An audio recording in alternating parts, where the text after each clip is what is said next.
Hey everybody, this is Mark here at Channel 14. Today we're looking at a CNC clamping method that I haven't seen it anywhere else. I haven't seen anybody else use this approach. Sort of been kicking it around in my mind for a few weeks now, and today I thought I'd just take the plunge and see how it worked out. Basically, it's nothing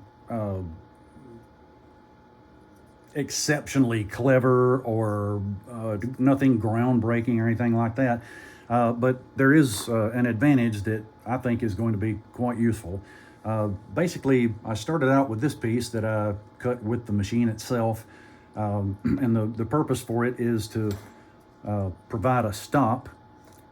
And I don't know if you can see it on here or not. That's the same thing as this piece under here, or this one, and it sits on top of the T-slot, and basically the bolt goes in the T-slot through the bottom of the stop, and then we use one of these guys to fasten down the stop.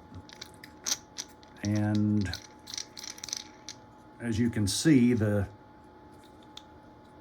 nut actually slips down into the stop a little bit. I could have gone a little bit deeper, and on round two I'll probably make that sit in there a little deeper.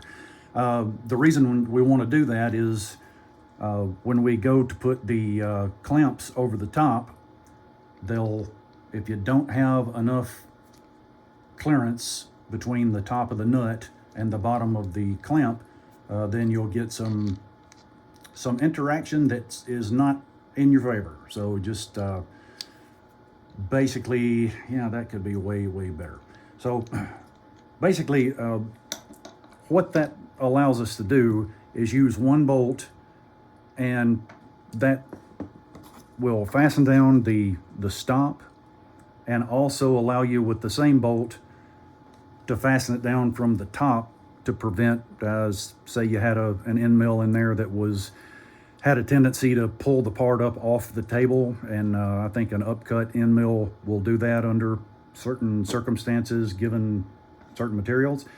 And this, using this clamping method, it prevents the tool from pulling the part up off the table, and when the lateral forces are exerted against it, it keeps the tool from pushing it back or forward, depending on which direction the spindle is going.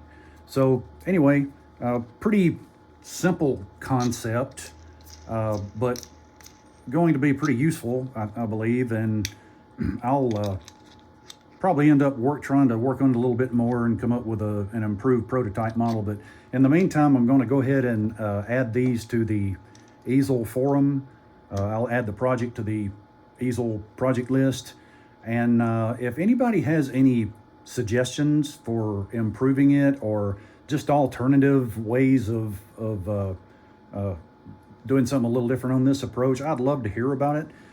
This is the first, basically all I've done so far with my machine, and I've had one for years now, and I've never done anything except just buy other people's clamps. And so far that's worked out great, but this method is going to be, I don't know, maybe a little bit better in some respects than some of the clamps I've seen that I could buy out there commercially. So anyway, if you have any ideas, suggestions, or comments in general, please feel free to leave them below. And thanks very much for tuning in, and we'll see you next video.